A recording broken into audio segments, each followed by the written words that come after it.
ஊற்றி அது கொஞ்சம் சூடு வந்த உடனே இந்த ரஸ்க் பவுடர் இதில் போடுறேன்.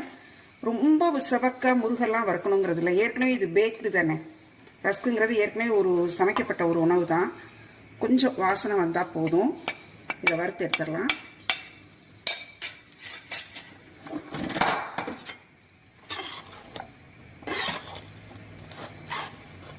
இந்த நெய் எல்லா பக்கமும் படுற மாதிரி வரட்டும். ஏன் வறுக்கிறோன்னா கொஞ்சம் கட்டி தட்டாமல் இருக்கிறதுக்காகத்தான்.